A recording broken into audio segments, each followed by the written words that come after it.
un macrofactor preventivo en términos de la caída, motivacional en términos de desarrollar el proceso y facilitarlo, pero no es lo único. Si el sentido resolviera absolutamente todo, sería lo único que haríamos.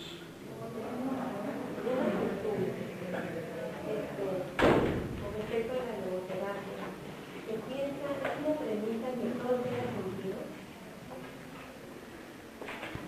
Lo que no es una premisa es que encuentra ahí una moneda encima de una lata en la mitad del desierto. ¿Existió el sonido? Teóricamente sí, pero tú lo escuchaste. Pues no. Entonces, teóricamente, claro, todo podría tener sentido, pero lo tiene para ti. La premisa es que la vida tiene sentido bajo cualquier circunstancia. La vida, ¿no? No sabemos si la tuya, o si en este momento sí o no. En términos psicopatológicos, la psicopatología es inversamente proporcional a la captación de sentido, no como simple reflexión filosófica, en investigación empírica en todo el planeta. Correlaciona negativamente con neuroticismo, con psicoticismo, con depresión, con ideación suicida, con consumo de drogas, con trastornos alimenticios, de una manera gruesa e importante, y con trastornos de la personalidad.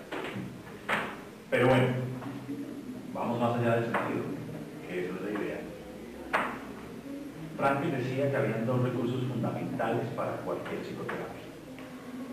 Y cuando miramos las psicoterapias contemporáneas, pues eso es lo que hacen: autodistanciamiento y autotrascendencia. Recursos neurológicos, recursos de lo espiritual. En la comprensión que veíamos ahora, en la comprensión que veíamos ahora en la conferencia,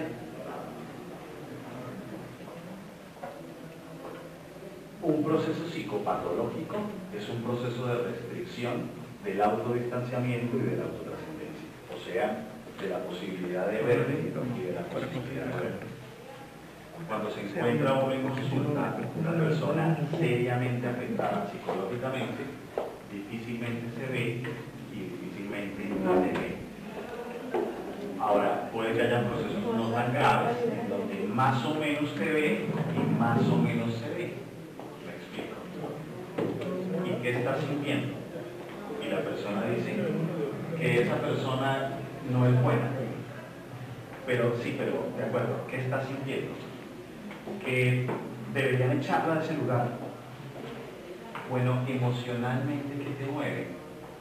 Pues ganas de pasar una carta pidiéndole la renuncia. No puede verse, no logra verse, no logra conectarse, no logra aceptar aquello que puede ser inaceptable ante la conciencia de sí. No se autodistancia. Cuando la persona no puede salir de sí hacia el mundo y no puede salir de sí para verse a sí mismo, a eso le podemos plantear el concepto de vulnerabilidad. Wittgenstein lo definía como la estrechez del ser. Una persona sería más vulnerable psicológicamente cuando le cuesta más trabajo verse y le cuesta más trabajo vincularse. Entre menos pueda vincularse con los otros y consigo mismo, más vulnerable está para el desarrollo de lo psicopatológico. Y cuando no es muy vulnerable y desarrolla una psicopatología, pues va perdiendo la capacidad de verse y de ver. O si existir más bien es salir de sí, ¿cuándo se frustraría la existencia? Cuando yo no salgo de mí. En otros términos, aquel que no sale de sí para verse o para verte está frustrado existencialmente. No poder salir de sí te frustra existencialmente. Y cuando uno se frustra existencialmente, lo que experimenta, lo llamaba Frankl, vacío existencial. No me hallo, me desconozco, no me encuentro, me siento perdido. Y cuando yo no me hallo, me desconozco, no me encuentro, la sensación es durísima. Yo podré encontrar tal vez por el camino algunas cosas que, entre comillas, me ayuden a quitarme dicha sensación. sentir que no se existe es durísimo, muy, muy duro. Imagínate levantarse una mañana y encontrar que en casa nadie los saluda, nadie los ve. A los 10 minutos ya no les va a parecer una broma. A los 10 minutos van a ponerse rabiosos. Les van a decir, oye, ya está bien la broma. Pero ustedes hacen el reclamo, ustedes acusan. Y nadie les responde, nadie los mira, nadie los determina. Así es que ustedes, ¿qué hacen? Cambian de escenario, se van para el trabajo. Y llegan al trabajo y nadie los mira. Y ustedes empiezan a dudar de si están vivos o si están muertos, de si existen o no existen. Tanto que gritan y nadie los escucha. Tanto que se desnudan y nadie los mira ni las mira. Bueno, eso es un trastorno histriónico de la personalidad. El dolor de no ser visto. Y si me duele no ser visto y no me hallo, no me reconozco, yo hago lo que sea para que me vean. Pero nadie logra verme finalmente. Por eso repito una y otra vez. Einstein decía, lo que es seguir haciendo lo mismo y esperar resultados diferentes. Por eso un trastorno de la personalidad es un patrón repetitivo, interpersonal, cognitivo, emocional. Si no salgo de mí para verme, estoy frustrado existencialmente. Si no salgo de mí para verte, estoy frustrado existencialmente. Ahora, desde la logoterapia tenemos una organización psicofísica y tenemos una persona espiritual. Entendamos por persona espiritual autoconciencia reflexiva o lo libre en el hombre. Pero lo libre en el hombre, lo libre en el ser humano o la autoconciencia reflexiva, o sea, salir de sí para verte, depende y está supeditada al organismo psicofísico. Quiere decir que si el organismo psicofísico no funciona bien, yo puedo ser un pianista maravilloso, pero si el piano está dañado, la música suena horrible. O yo puedo ser un conductor maravilloso, pero si mi carro está dañado, pues ese carro no anda muy bien. Si el carro estuviera bien o el piano funcionara muy bien, la probabilidad de la música, que podría ser lo espiritual, sonaría muchísimo mejor. Entonces, temperamentalmente, lo heredado, algunas personas pueden estar más restringidas, porque los genes no determinan, pero sí condicionan, y bastante. Pero gracias a eso es que somos libres. Franklin decía que había un de qué de la libertad y un para qué de la misma. Es imposible el de qué de la libertad si no hay algo de qué liberarse. Mejor dicho, la libertad no puede volverse un acto libre si no hay algo de qué liberar. Así es que somos libres gracias a los condicionamientos que tenemos. ¿Qué sabemos en investigación? Que hay 4 patrones grandes de heredabilidad que tienen tal sustento empírico con investigaciones de gemelos y de hijos adoptados que se han convertido en un marco para las próximas clasificaciones que se dan. Por un lado tenemos la inhibición, que son niños que su sensibilidad táctil es mayor, física es mayor, que su sistema de percepción de estímulos se sobreestimula muy fácil y por lo tanto son más retraídos, más tímidos. Por lo tanto ven un perro a 2 cuadras con 3 años y hacen lo que sea para amarrarse la pierna de su padre y que no pase por ahí, aunque el perro jamás lo ha mordido. Y entonces ese niño le duele más. Y si a uno le duele más, ¿uno qué hace? Cuidarse más. Así es que si yo tengo 9 años y estoy jugando fútbol en mi colegio y tiran un balón en un tiro de esquina y a mí me duele más la piel, ¿qué hago cuando viene el balón a pegarme? Me quito. Y apenas me quito, ¿qué hacen los otros 21 jugadores a los 9 años? Se ríen de mí. Y ahí está parte de mi construcción del carácter, que es lo aprendido. Tengo la violencia de ser rechazado, de ser visto para ser burlado. Y yo puedo ser tímido, pero no tonto. Así es que de suerte aprendo a decidir no participar en grupo ni nada, a esconderme, a anticipar situaciones donde se van a burlar de mí para poder prevenirlas. Y ese temperamento inhibido, con ese carácter, con ese aprendizaje de ser visto para ser burlado y no querido, se va convirtiendo en un organismo psicofísico evitativo. Y ese modo de ser evitativo permite que la persona espiritual salga en mayor o en menor medida, en la medida que lo psicofísico se haya hecho más rígido o más estrecho, se haya cerrado más o se haya cerrado menos. Si se ha cerrado un poquito, lo llamamos tímido. Si se ha cerrado un poquito más, lo llamamos fóbico social. Si se ha cerrado muchísimo más, lo llamamos fobia social generalizada. Si está cerrado totalmente, lo llamamos trastorno negativo de la personalidad. Niños que les duele menos. Es decir, a diferencia de este, les duele menos. Como les duele menos, se caen y no lloran. Y como uno se cae y no llora y se golpea y no le duele casi, tiene más arrojo. Así es que tú lo encuentras sentado en el 8º piso. Y si tú ves a tu hijo de 6 años en el 8º piso, ¿qué haces? Vas y lo bajas, ¿no? Y a la media hora, adivina dónde lo encuentras. En el 8º piso. Entonces vas y lo bajas. Y a la media hora está en el 8º piso. Cuando se repite esa operación 7 veces, a la 8ª, ¿qué haces? Lo reprendes, lo bajas, te quitas la pantufla. Y adivina qué pasa a la media hora. Está sentado en el 8º piso porque es que no le duele casi. Es más, te pega.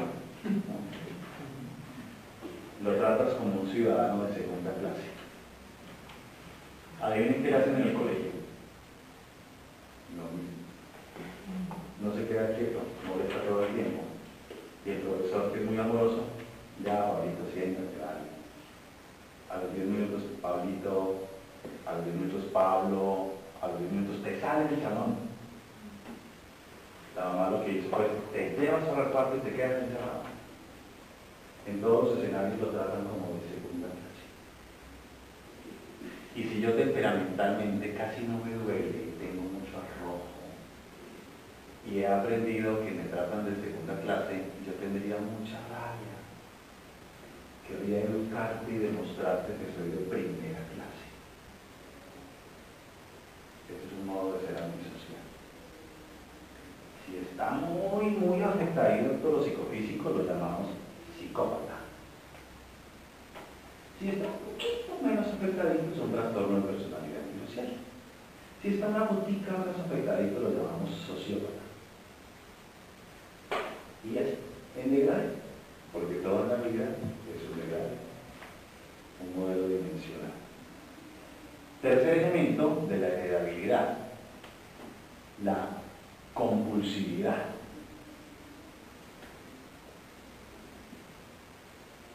No sé si ustedes han visto niños de 3 años que parecen de 60. Hablado pausado, chalequito, zapaticos limpios. Y que lloran y lloran, y tú no sabes por qué lloras hasta que te das cuenta que tiene una media desacomodada, en donde el talón no queda exacto. Y uno dice, pero tiene 3 años. ¿Cómo así? Y no ha podido aprenderlo, ¿no?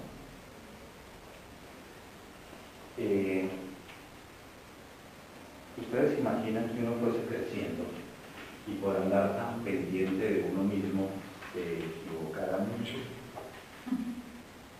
y apenas se equivocara lo descalificaran durísimo por ser tan mediocre, por no dar la talla, por no dar el nivel. ¿Sabes lo que haría? Armaría un listado de todo lo que tengo que hacer. Andaría siempre hablando conmigo mismo, alerta para disminuir la probabilidad de cualquier cosa. Controlaría todas las variables, a todas las personas, controlaría mi medio ambiente. Y garantizaría que estuviese en un contexto tan seguro como el que necesito para vivir. Así que les voy a calificar a todos los que no sean perfectos.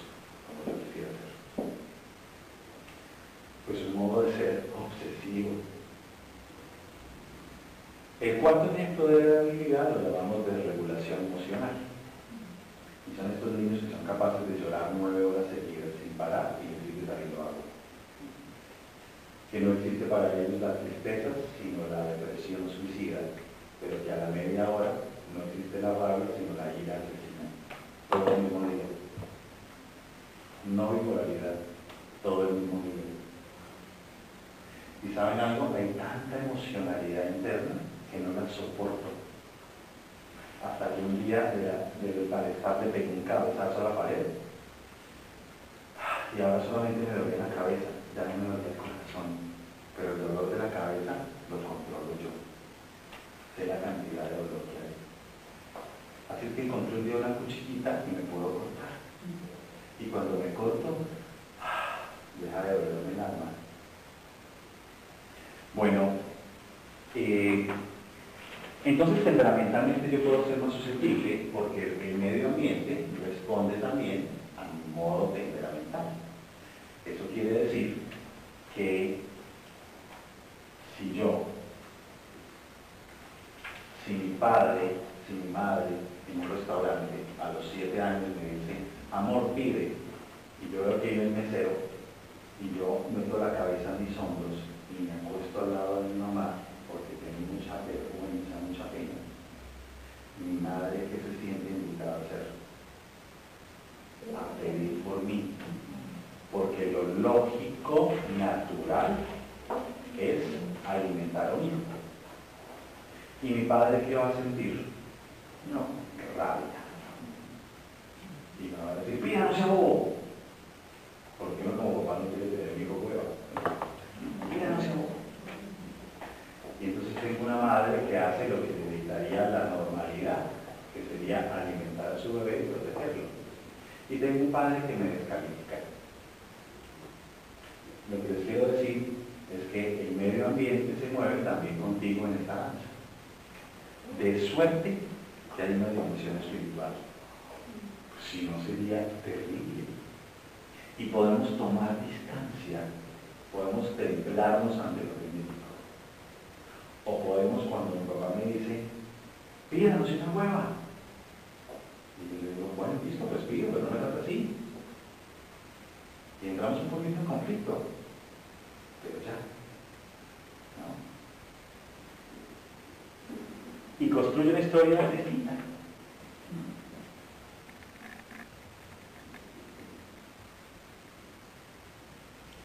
Bien, en la conferencia veíamos una gráfica, un cuadrito, que decía persona, organismo psicofísico, personalidad. ¿No? Para Frankl, la personalidad es la, aunque redundante, la expresión fenoménica de la persona a través de su organismo psicofísico. Si el organismo psicofísico es una especie, por decirlo así, de membrana porosa de movilidad, o sea, lo libre del ser humano tiene un margen de expresión mayor. Entonces yo entraría acá y, ¿cómo es tu nombre? ¿Verdad? Le diría a César, César, ¿dónde compraste esos zapatos? Y César me mira y me dice, ¿qué no le gustan? Yo sé que eso no tiene nada que ver conmigo. Pero también César podría decirse, ¿me está haciendo una broma o sí le gustaron? ¿Será que le gustaron? Yo creo que sí. No, mira, los compré en tal parte. Pero también César podría ni siquiera tener ese espacio de discusión, porque a él no le cabe ninguna duda que él no es un sujeto de burla. Y me diría, sí, mira, los compré en tal parte, yo te comando. Ver los niveles de restricción. ¿Qué tan libre eres? Desde ahí, llamamos entonces personalidad auténtica a aquella que refleja en fidelidad lo que la persona es. Y personalidad inauténtica a aquella que no refleja en fidelidad lo que la persona es. Pero como la persona está intacta, porque es el núcleo sano, porque no enferma, sabemos que aunque la manifestación desfigurada de lo que es la persona, que llamamos trastorno, no es la persona. como no es la persona, no podemos decir que alguien sea evitativo o que alguien sea obsesivo. Sí podemos decir que esa persona tiene un modo de ser evitativo o tiene un modo de ser, porque los trastornos no son inherentes al ser, son invenciones y convencionalismos que hemos creado para comunicarnos. Es un término que puede generar cierta confusión porque hay definiciones de autenticidad e inautenticidad. Para que... Vale. Sí, la vez pasada estaba leyendo un artículo donde criticaba a los humanistas por crear este concepto de existencia y que en realidad nosotros seguíamos un paradigma de la época en el cual estamos también haciendo terapia de lo que en la época se está pensando, que es descubrir, develar, sacar la represión para poder conocer al ser, al ser.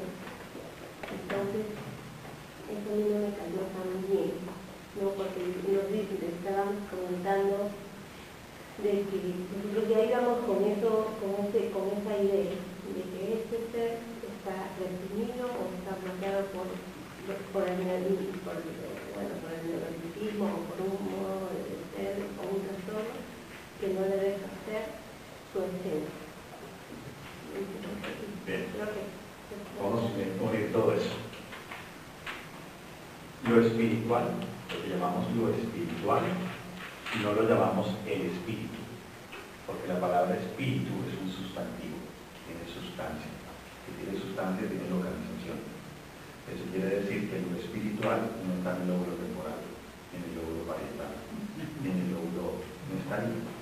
Es más, no está ónticamente en ningún lado, porque lo espiritual es mera posibilidad de manifestación, no es óntico. Como no es óntico, sino mera posibilidad de manifestación, simplemente se da o no se da. Por eso Frankel decía, la persona es dinámica, mientras que la personalidad se va haciendo estática, o lo psicofísico se puede ir haciendo estático. Como la persona espiritual no está en ningún lado, no podemos decir develamos hasta llegar a la persona espiritual, porque es que no es que está allá detrás de nada, ¿no? Sin embargo, podemos favorecer que se manifieste o no se manifieste. Aterricemos esto desde otra esquina para verlo desde otra perspectiva. ¿Ustedes han visto la libertad? Nunca. Ustedes han visto actos libres. Ustedes no han visto la libertad. Reconocemos la libertad por la manifestación. Es decir, ¿ustedes han visto lo espiritual? Nunca. Pero ustedes han visto actos espirituales. Que desde la logoterapia, cuando decimos espiritual, o sea, actos libres. ¿Y qué podría ser un acto libre? Un acto libre es que yo tengo conciencia de mí, pero tengo además conciencia de tener conciencia de mí.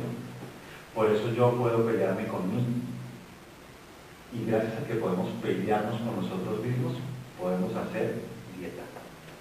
Por ejemplo, tengo hambre, tengo ganas, me parece rico y puedo oponerme a mí mismo. Eso es un acto libre. Eso es lo espiritual, ¿no? Si no, caeríamos en una ontización de lo espiritual, caeríamos en darle sustancia, ¿no? Como que hay algo allá detrás y vamos a, cuando no es que haya nada allá detrás.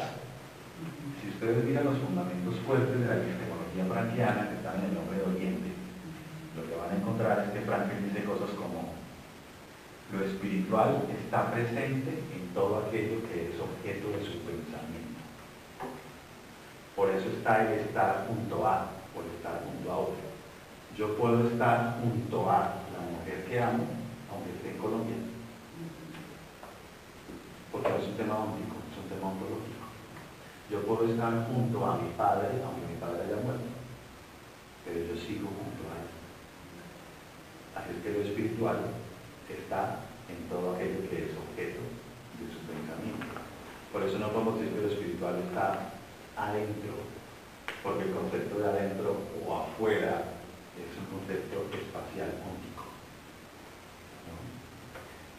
Ahora, vayamos al concepto de autenticidad e inautenticidad. La figura. Pero, ¿podrías repetir de vuelta la definición de personalidad auténtica y personalidad inauténtica? La personalidad auténtica es aquella que refleja en fidelidad lo que la persona es. ¿Y qué es la persona? Lo libre del hombre. ¿Fidelidad? En fidelidad. Fielmente. Fielmente. ¿Y cómo es esto de lo que la persona es? Esto se llama realmente. ¿Por qué no conoce el ejemplo del espejo?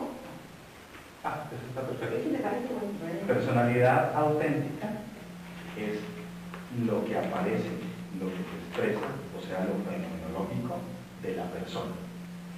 ¿Qué es la persona? Lo libre en el ser humano. Como uno no ve lo libre en el ser humano, uno ve actos libres. Cuando uno ve un acto libre, uno reconoce que ahí hay libertad. Porque la persona como tal no está en ningún lado. La reconocemos en sus actos. Una personalidad es auténtica cuando refleja fielmente la libertad, que tiene una contraparte, ¿no? La responsabilidad. Y una personalidad es inauténtica cuando lo que refleja, lo que muestra, lo que aparece, no refleja en fidelidad lo que la persona es decir, su dinamismo, su libertad.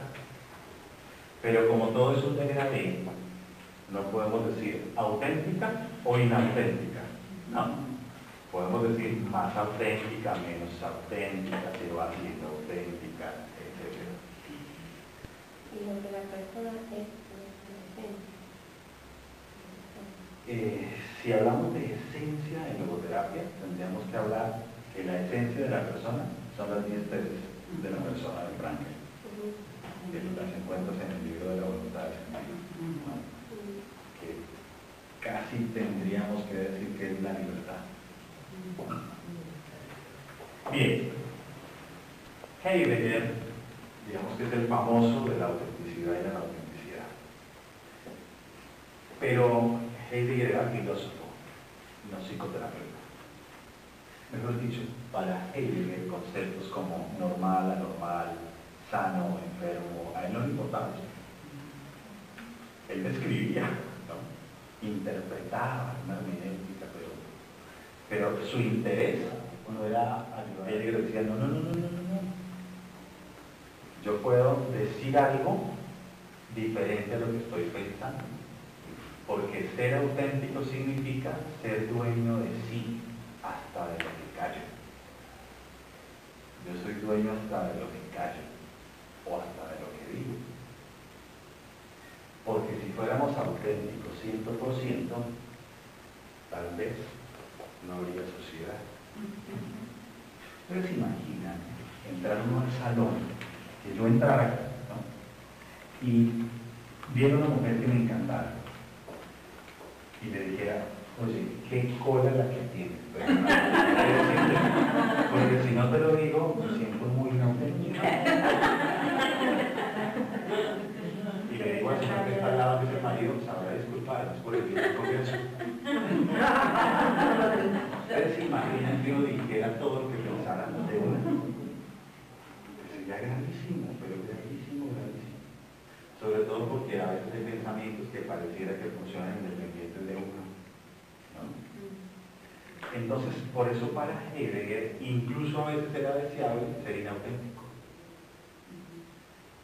Pero ser auténtico también, porque su concepto era diferente.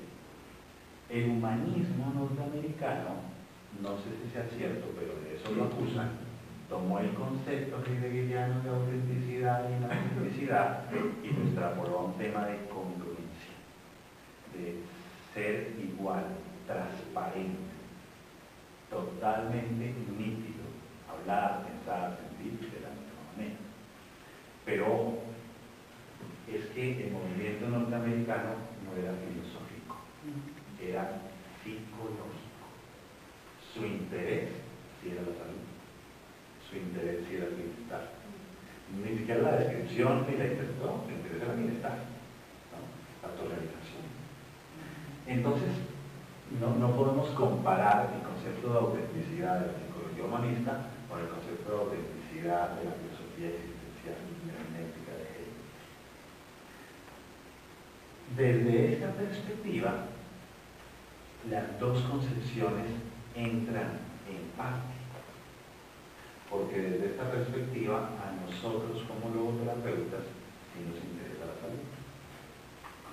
Sí nos parece que es mejor ser auténtico que inauténtico, pero no desde la definición de autenticidad de la psicología humanista,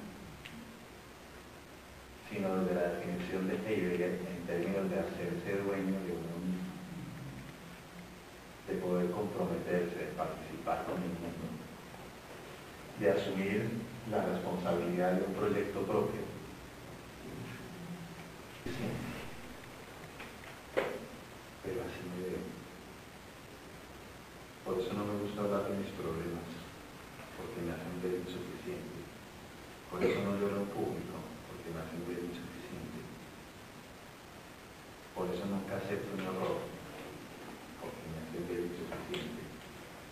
Si existe la manera de no verme insuficiente, la compro. A lo que sea, no verme insuficiente. Entonces, el organismo psicofísico, la dimensión psicológica es una dimensión cerrada. La dimensión espiritual es una dimensión abierta. ¿Eso qué quiere decir? Que algo como nuestra psique, que también puede ser un invento, pero nos da un orden lógico para comprender las cosas, puede ser una dimensión cerrada, porque su función es preservar la identidad. Aquello que llamamos yo, preservar quién soy yo.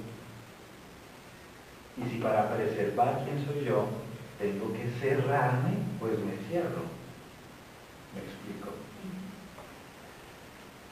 Si algo amenaza mi existencia,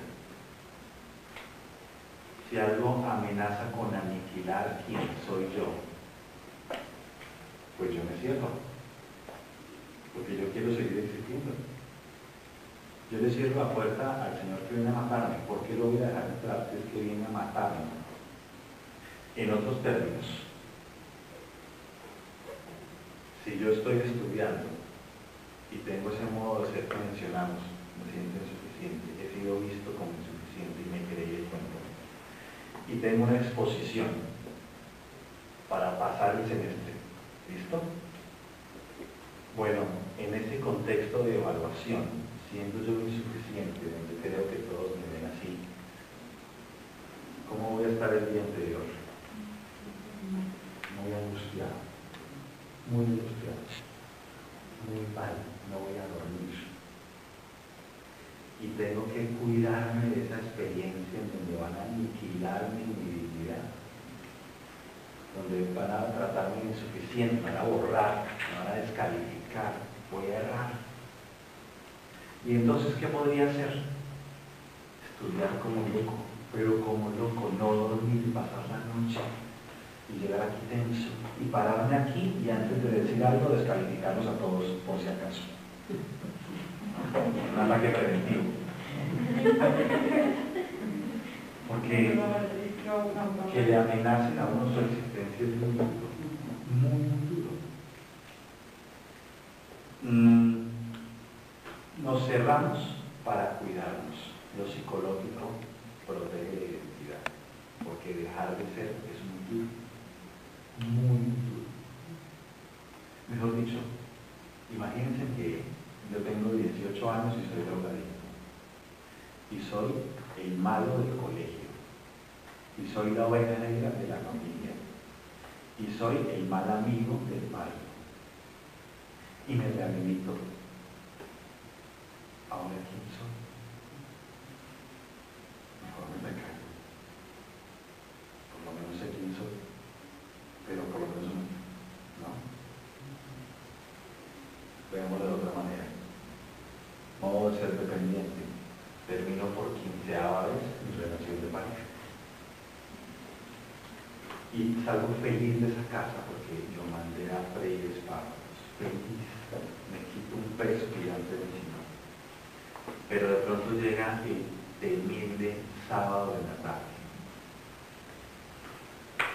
Ahora que me he hecho libre, ¿qué hago con mi libertad? ¿Qué hace uno el sábado por la tarde? Se queda en la casa, sale, pero si me voy al cine sola dirán que soy una perdedora. ¿Qué hago? Voy a aprovechar y voy a llamarlo a pedirle que me traiga los 3 sacos que me soy yo otra vez. ¿No? ¿Comprenden? La dimensión psicológica protege la identidad y te ayuda a perpetuar. Y esa dimensión interpersonal también nos han tratado. O a veces tratamos a otros como nos tratamos a nosotros mismos. Entonces, me he cerrado porque he sido amenazado. Hablemos de la amenaza. Estas pautas de reacción neurótica, así lo llamaba Frankel, se llaman pasividades y actividades. Para Frankel había pasividad y actividad incorrecta y pasividad y actividad correcta. Otros lo llaman estrategias de afrontamiento. Otros lo llaman reacciones de coping, etcétera, etcétera, etcétera. En Frankel, pasividad y actividad incorrecta son una respuesta de cuidado. Yo me cuido de la amenaza.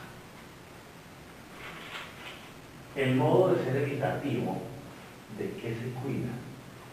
De ser burlado, de ser humillado. Porque duele cuando te humillan o cuando se burlan de ti. Sobre todo a mí, que me duele más la piel, que soy tan sensible. Y como tengo en mí una sensibilidad humana gigante, y tengo en mí tal nobleza que me permite perdonar a todo el mundo, yo tengo que cuidar eso para que no me lo terminen de dañar, para que no la aniquilen. Y eso es tan valioso para mí que voy a hacer lo que sea para que tú no me dañes eso. Así es que desarrollo una serie de estrategias para cuidarme de la amenaza. Cuando hablamos de un trastorno de la personalidad, todos y todas y cualquier contexto es amenazante. Tanto así que en el extremo máximo del trastorno evitativo de la personalidad no salgo del cuarto, no salgo de la habitación. Tengo microondas, televisor, equipo de sonido e internet. Con un perfil falso en Facebook, gracias al cual puedo vivir, aunque sea virtual. Muy doloroso, no es mal el alcohol. Y cuando tomo alcohol puedo salir a dar una vuelta y embriagar mi frustración.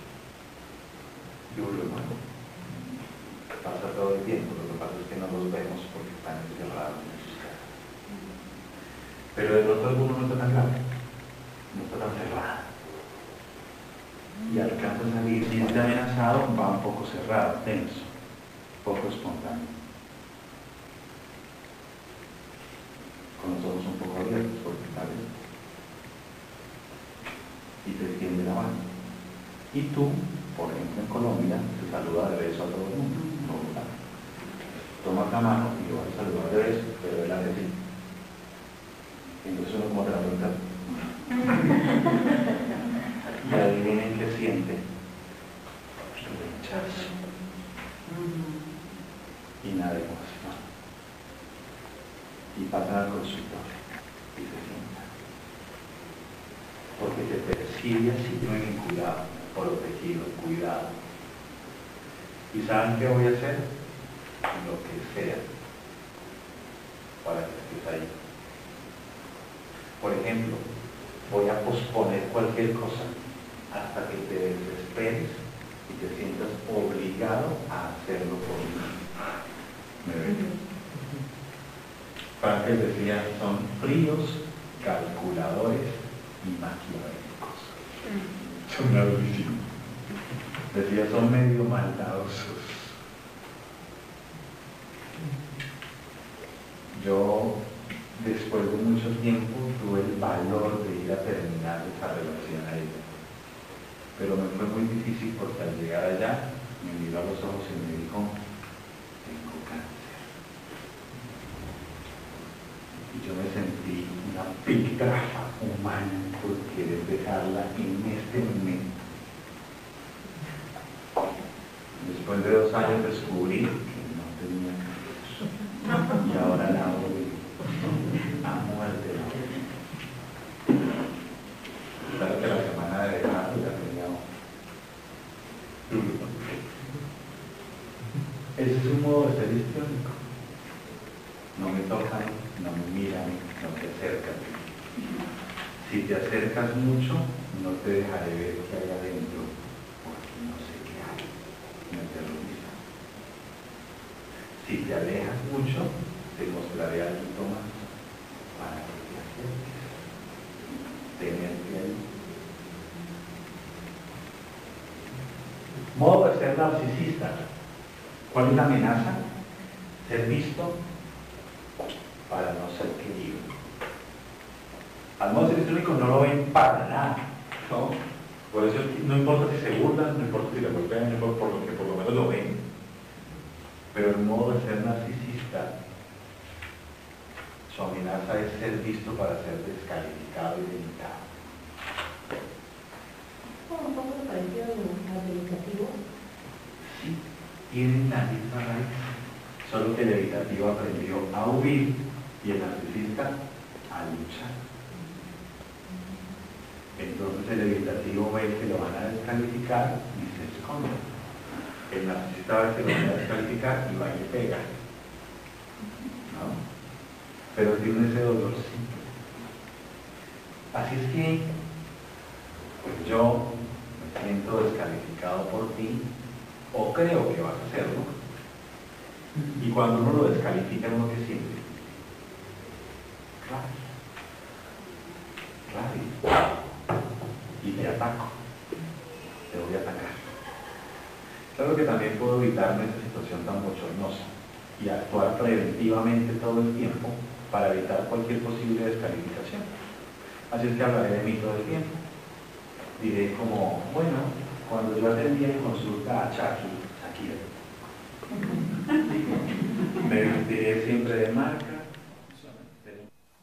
Pues vamos a ver quién pega más bien. Y vamos a darnos. A ver quién gana. Porque competir es mi apellido. Competir es mi apellido. Compras un carro, verás el que me compró. Dices esto, verás cómo lo digo.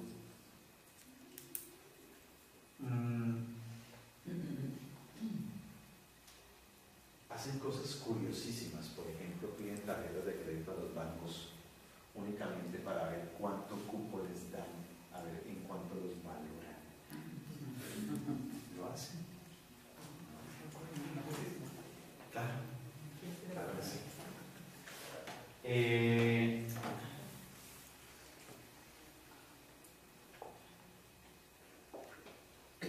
¿Cuál fue el otro que anunciaron que íbamos a ver? ¿Era el cuadro que mejor? ¿El cuadro? No, me estaba anunciando. Depresión. Estamos cualquiera. Vamos a hacer el obsesivo. ¿Cuál es la amenaza del obsesivo? Que lo vean. Bueno, ¿cómo creen ustedes? ¿Cuál es la amenaza del obsesivo? Que lo vean como. Desordenado. Que se equivoca.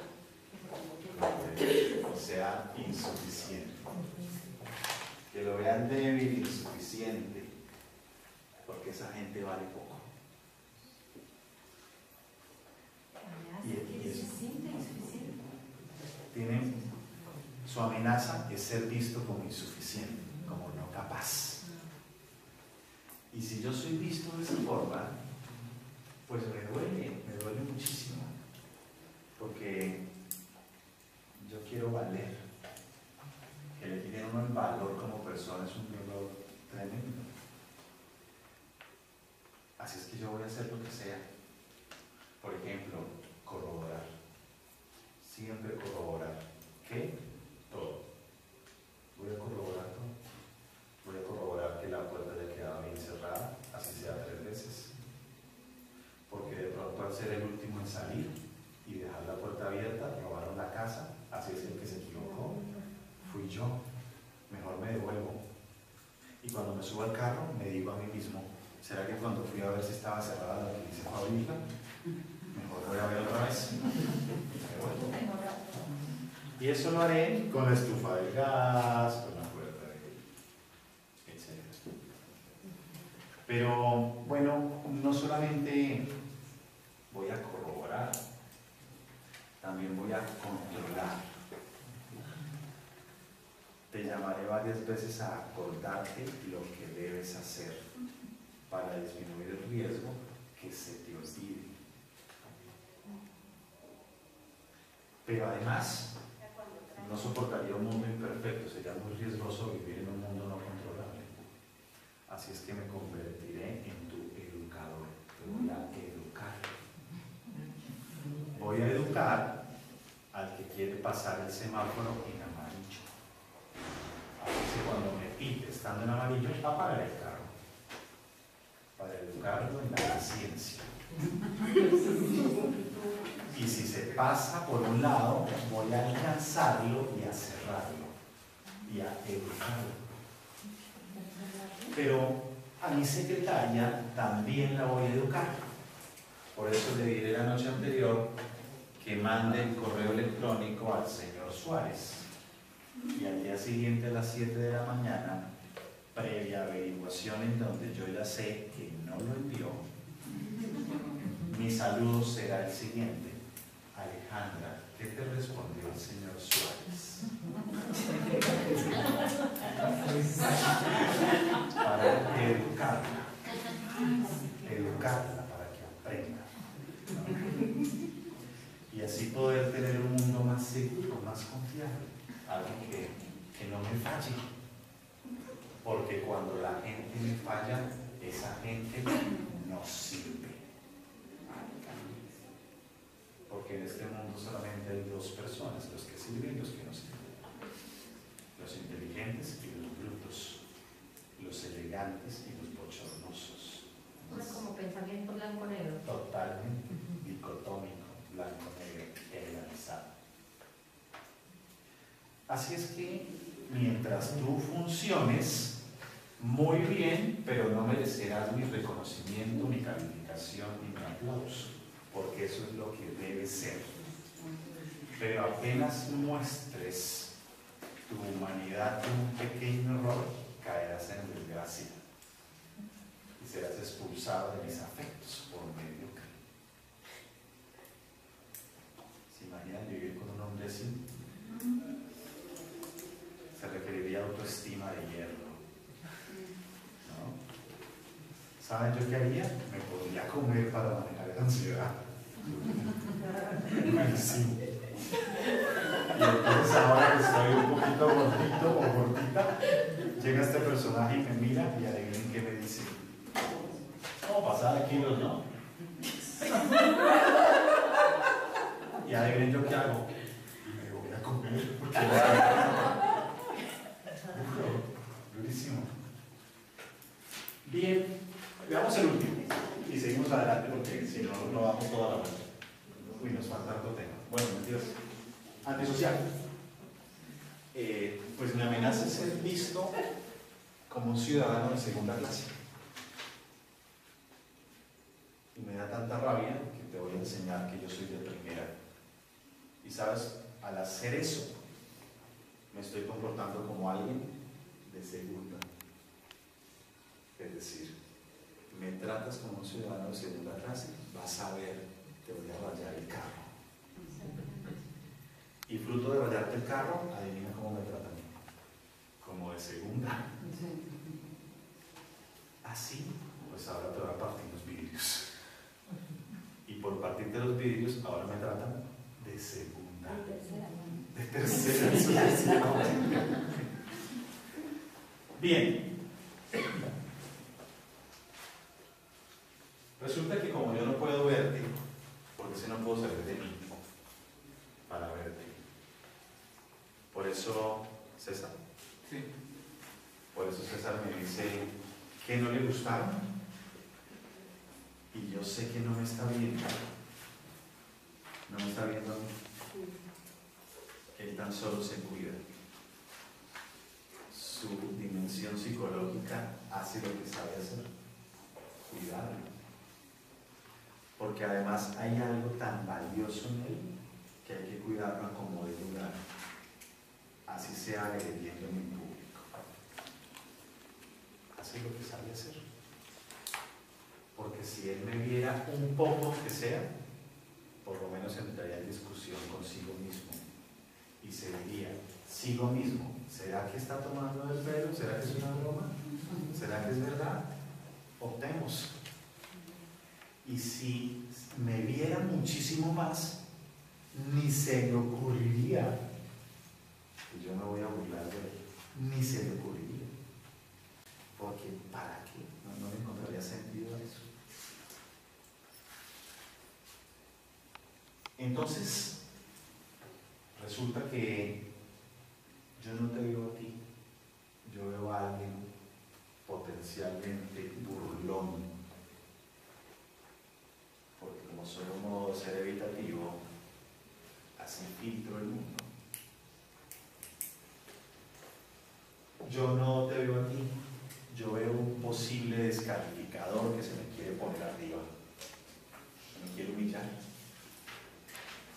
Y entonces me encargaré de él, levantaré la mano y le haré una pregunta en donde no le pregunto nada, lo destruiré para que sepa con quién se mete. Como yo no te veo a ti, yo en realidad veo a alguien que me va a descalificar porque yo soy insuficiente. Alguien con quien voy a quedar mal por equivocarme. Yo no veo a alguien que pueda aceptar que todos erramos y que a veces también van a equivocarse. Yo veo a un juez implacable que me aniquilará. Como no salgo de mí para verte, no te veo. Veo una proyección de mí. Y yo sí que soy un juez implacable. Me doy durísimo, durísimo. Tan duro como creo que me vas a dar a mí. Pero tenemos el otro tema, más allá de la autotrascendencia. Tenemos el autodistanciamiento. Resulta que yo no puedo salir de mí para verme. Entonces yo, modo de ser evitativo, estamos aquí y de pronto el facilitador dice, miren, yo creo que tenemos que integrarnos un poco por el espíritu logoterapéutico, todos van a levantarse y a dar un abrazo, marica con marica. Y apenas digo yo eso, entonces el modo de ser evitativo es así, por eso un corrientazo.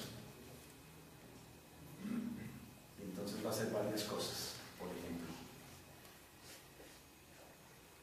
Efraín, ¿me puedes explicar el objetivo pedagógico de esa actividad?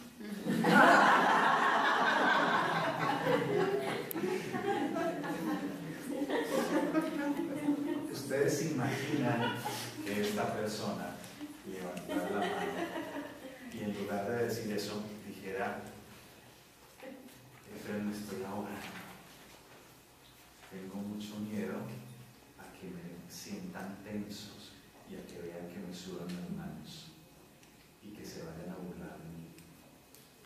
Y además creo que ¿qué van a pensar? Que yo siendo logoterapeuta y así de tímido y tengo mucho miedo a que no me vayan a aceptar.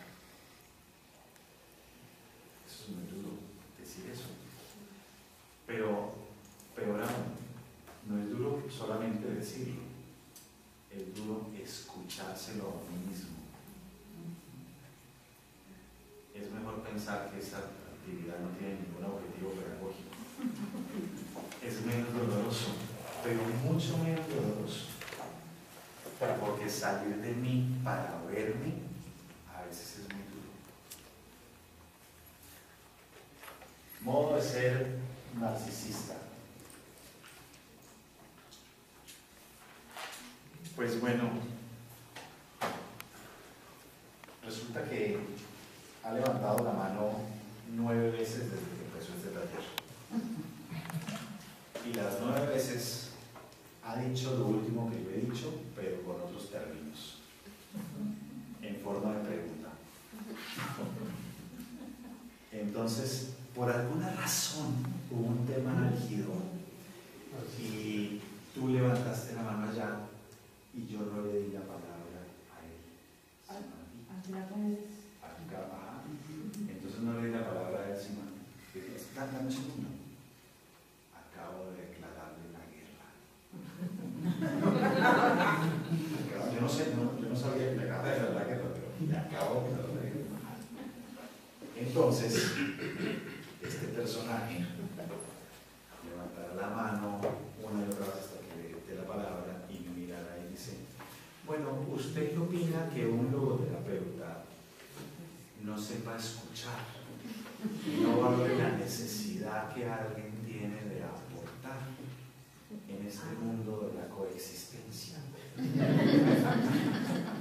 ¿No le parece a usted que un logoterapeuta que hace eso es muy mediocre? Así. Y entonces yo siento ese frío de la descalificación. Ustedes se imaginan que levantara la mano y dijera: me dolió mucho que no me dieras un lugar y tengo mucha rabia contigo, pero sé que es un rol mío y me pasa en todas partes, pero lo voy a hacer distinto. Si hace eso, se pone abajo y eso es muy doloroso. Es mejor pensar que yo tengo un tamaño mediocridad total, porque per se a veces es muy doloroso. Y demos un último ejemplo y seguimos adelante. ¿Qué tal un modo de ser obsesivo? ¿No? Un modo de ser obsesivo que te dijera, no sé, estamos acá y te dice: mira, veo que estás siendo un poco impreciso, porque en la 7ª edición, versión mexicana del Fondo de Cultura Económica, en ese tiempo, Martín.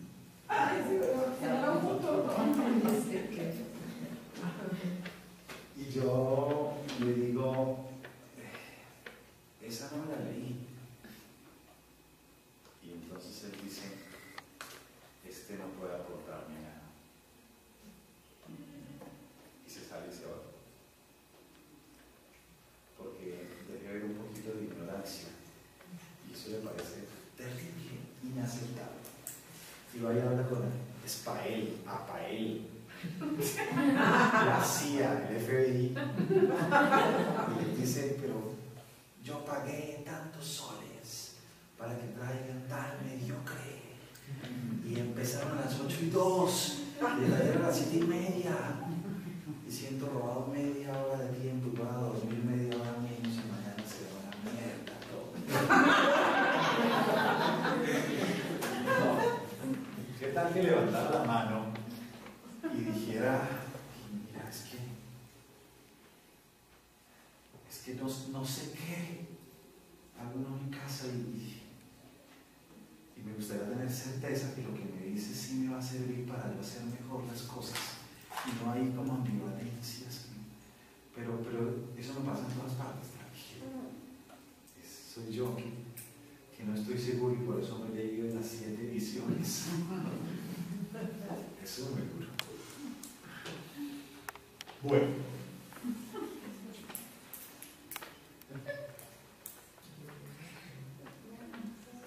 entonces vamos a ver cómo resolvemos eso, ¿no? ¿Qué hace uno terapéuticamente para resolver eso? Hay un narciso encubierto que una vez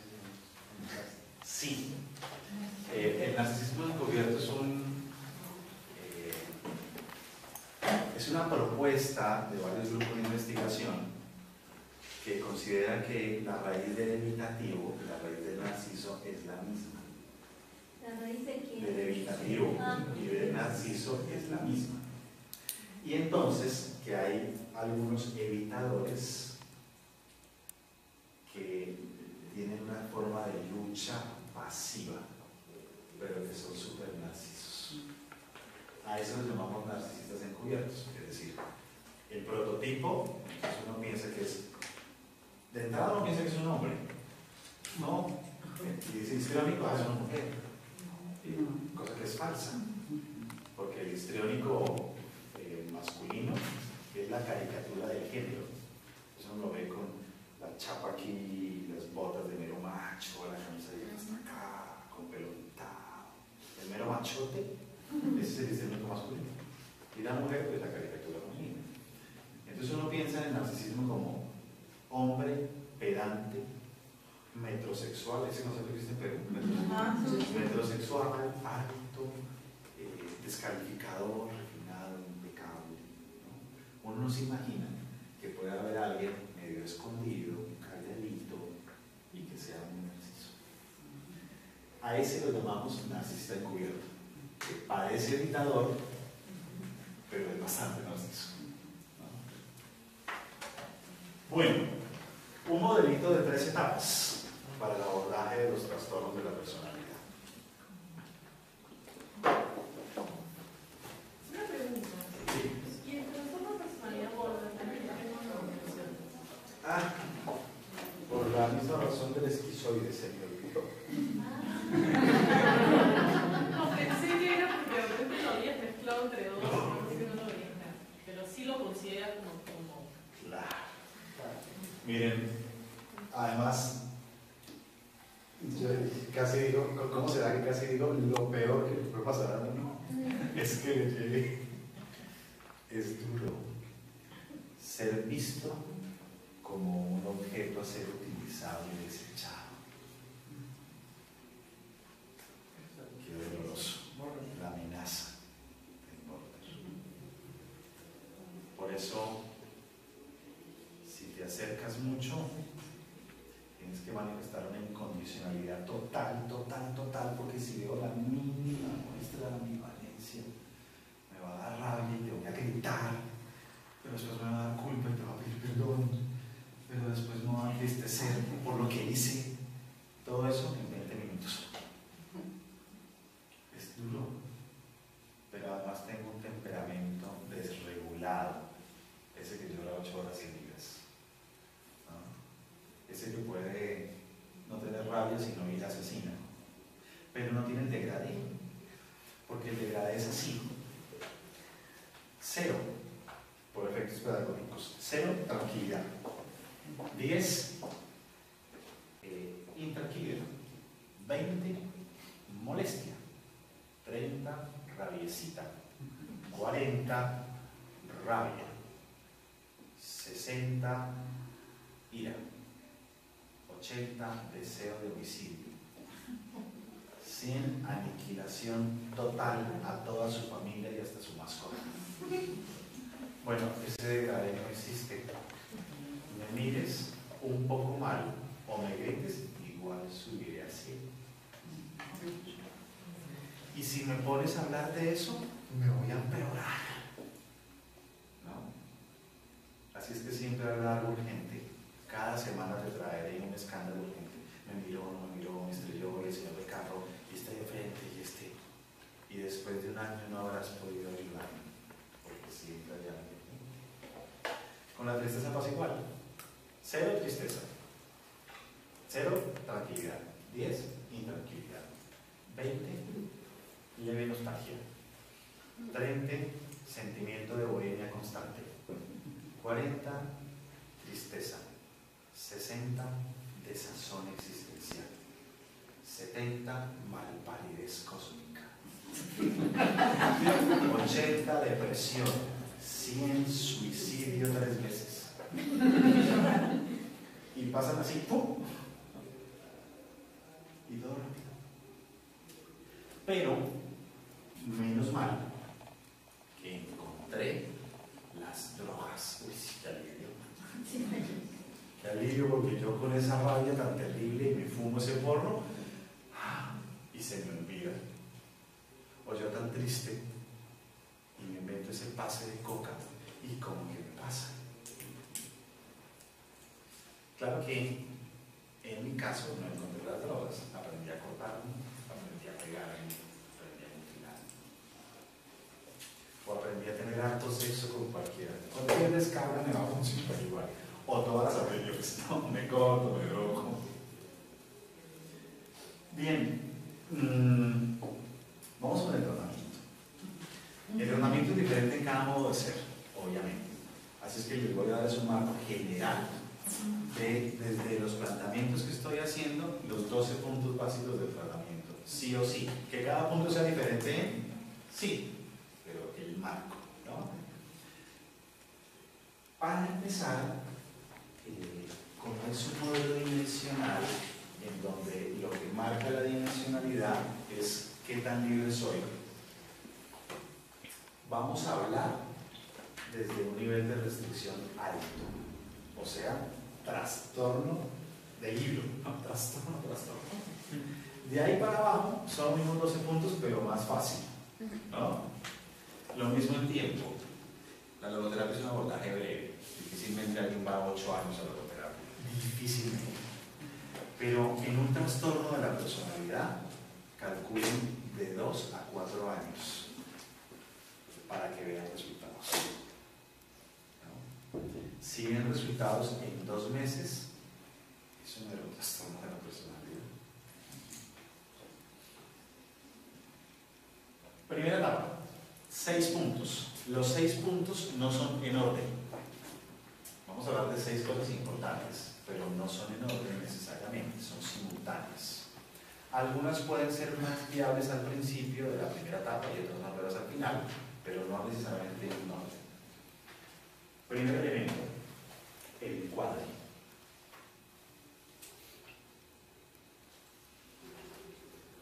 El encuadre es: le voy a dar el teléfono a este modo de ser limítrofe con amplias conductas para suicidas. No se lo voy a dar, remítalo.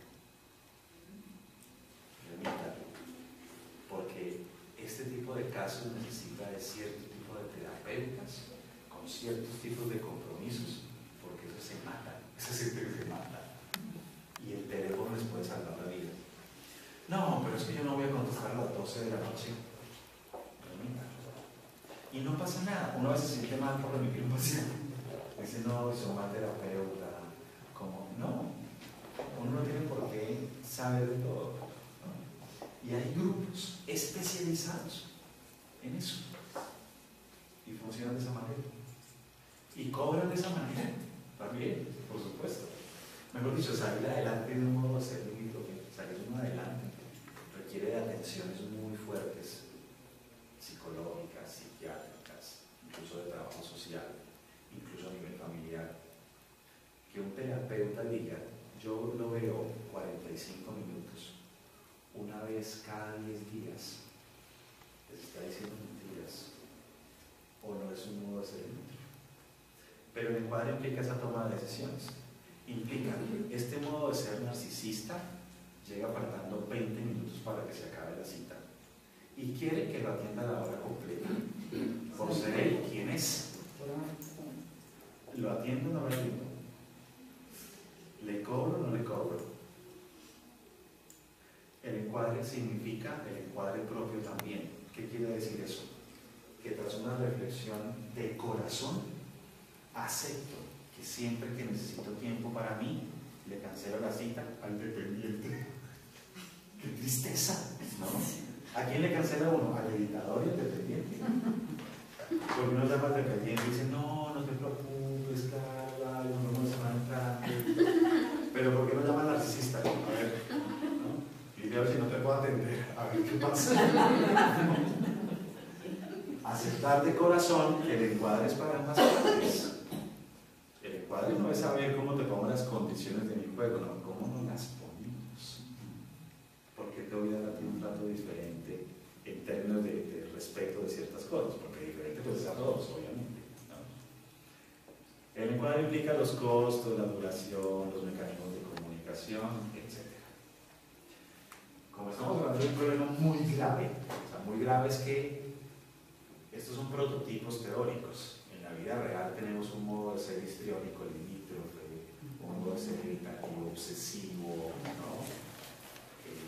Estamos hablando de gente que se mata, de gente que se corta, de gente que se droga, de gente que va y vomita y trasboca y huele, de cosas muy graves. Por eso hay un segundo elemento fundamental, el contexto seguro. Necesitamos garantizar un contexto seguro.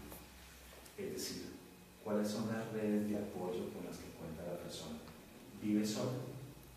Sí, vive sola. ¿Qué edad tiene? 17 años. Eso va a estar muy peligroso. ¿Se droga? Sí, se droga. Nivel de impulsividad altísimo. Tenemos que hacer algo porque si vive sola, tiene 17 añitos, ni siquiera la corteza prefrontal se ha desarrollado. Aparte de eso, se droga y tiene un nivel de impulsividad alto. Vamos mal de entrada. Tenemos que garantizar un contexto seguro. Puede vivir con una tía, puede volver a su casa. Mamá puede venir a la capital y permanecer con ella ese primer semestre universitario mientras hacemos estas cosas. ¿Existe un hospital día? No. Obviamente, si el asunto no fuera tan delicado, pues no pasa nada, se puede parar de otra manera, pero acuérdense que estamos hablando de los casos extremos, ¿no? Entonces, el contexto seguro implica varias cosas. Uno, impulsividad. ¿Qué tan impulsiva es la persona? Dos, las redes de apoyo. ¿Qué tanto realmente apoyan? Porque igual puede vivir con la mamá y el papá y uno diría, mejor saquémoslo de aquí. ¿No? Las redes de apoyo. ¿Y qué tanto esas redes apoyan? Tercero, si hay consumo de sustancias. Cuarto, si hay síntomas perceptuales. Perceptuales, en términos de psicosis, por ejemplo, de alucinaciones, etc. Si hay síntomas perceptuales.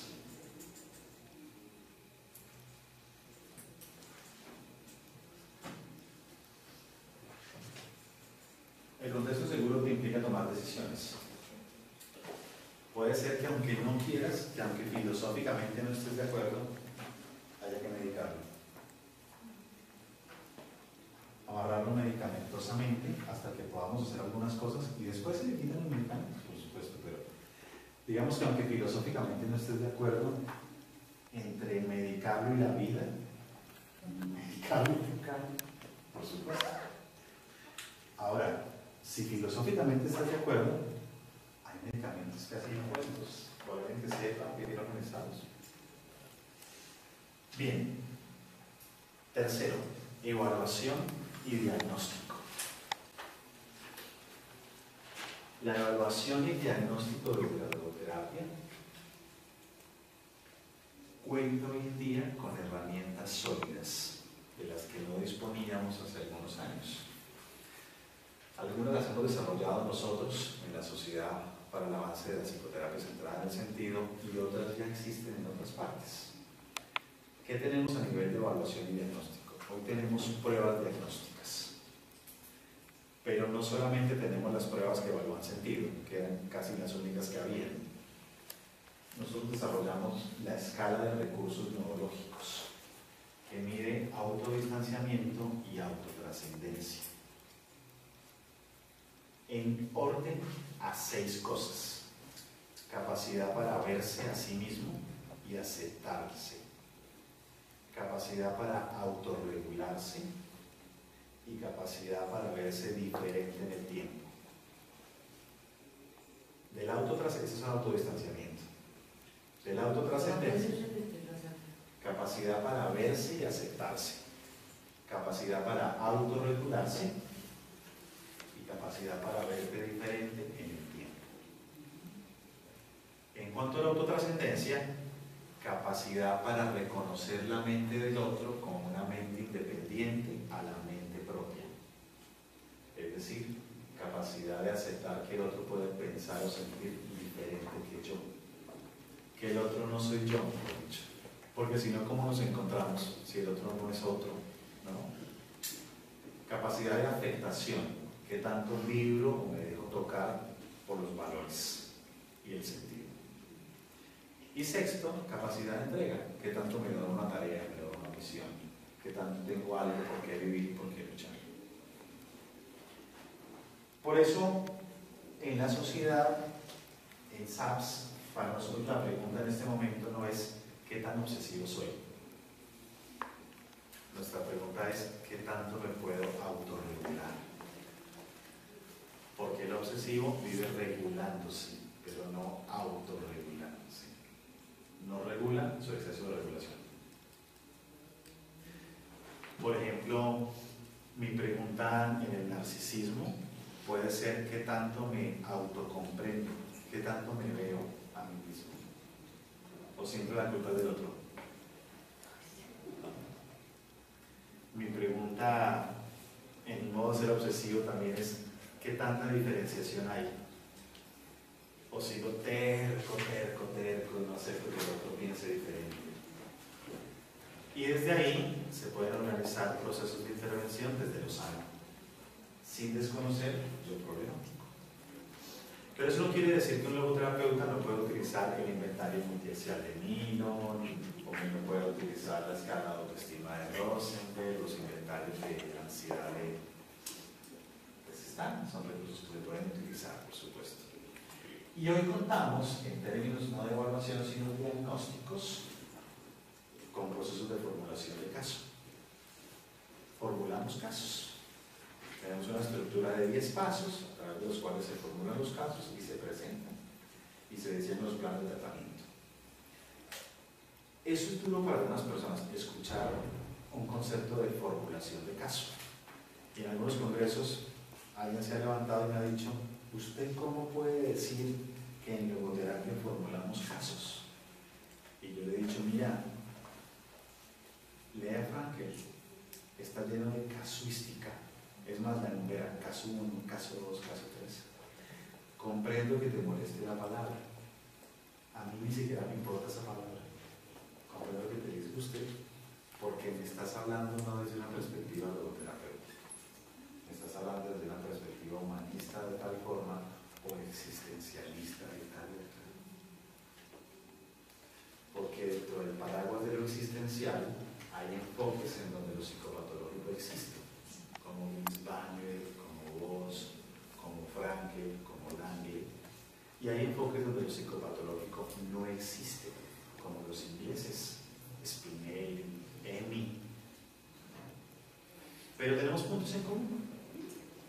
Entonces, para algunos hablar de casos es ofensivo, pero cuando estamos hablando de logoterapia, hablamos de casos.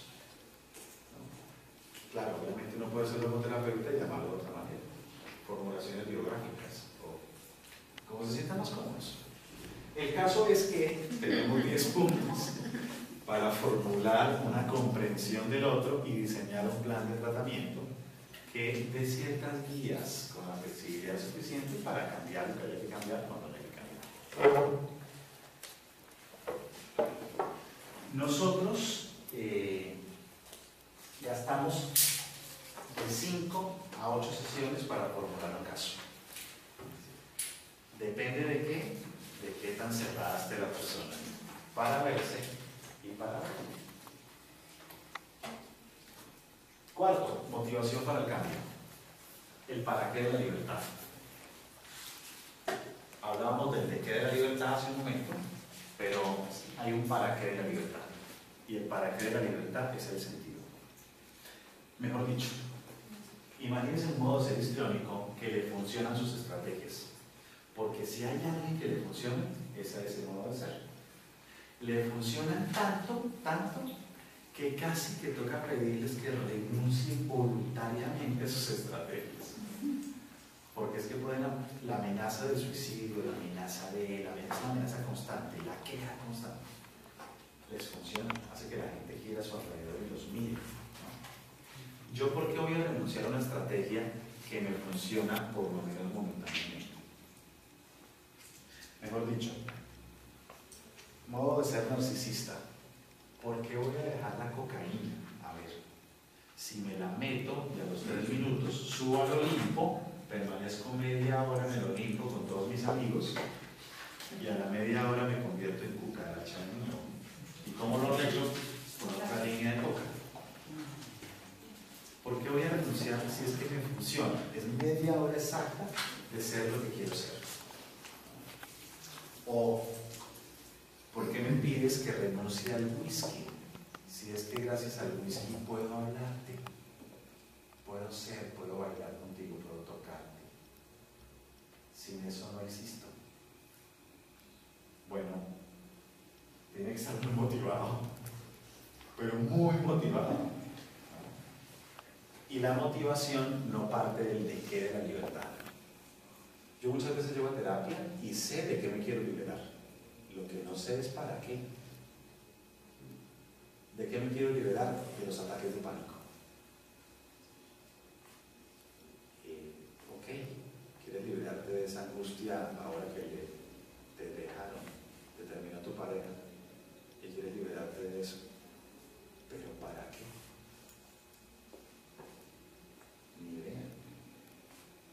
Y si no encuentras para qué de la libertad, o sea, si no encuentras sentido en su nueva situación vital después de cambiar, se devuelve. Por eso le he terminado a ella por 14ª vez. Y cuando no encuentro el para qué, llamo a pedirle los libros que me tienen.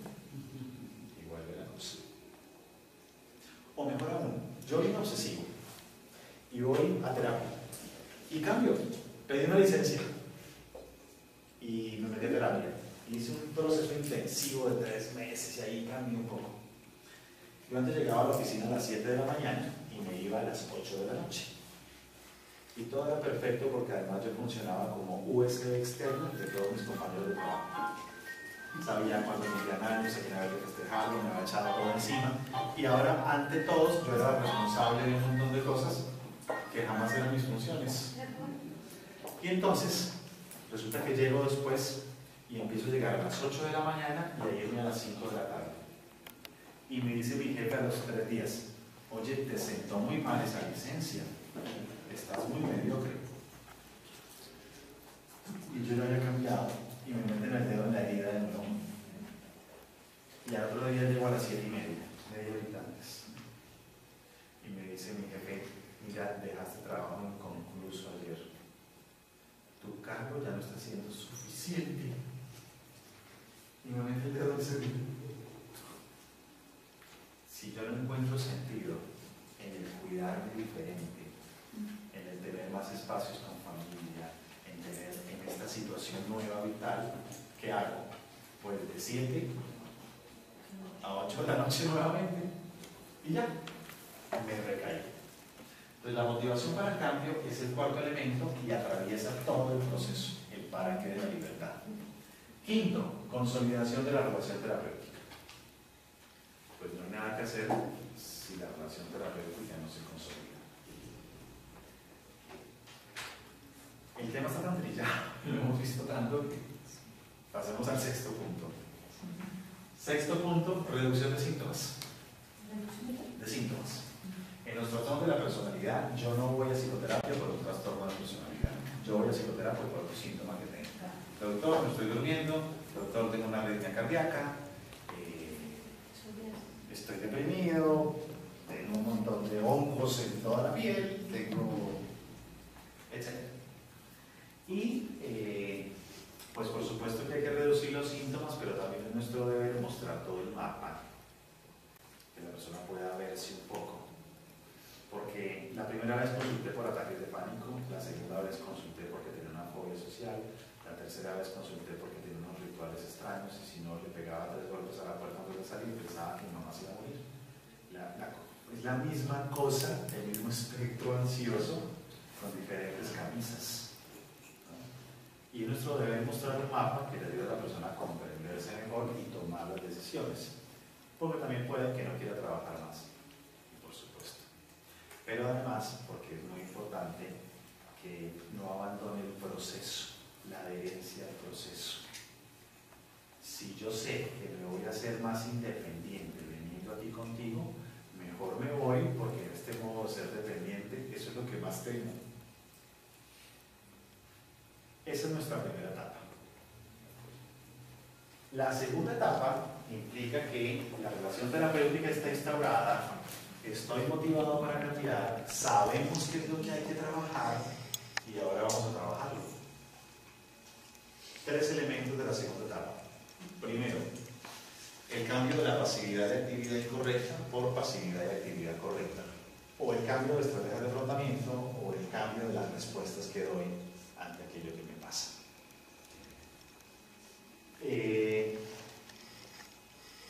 Tenemos 4 niveles de estrategia.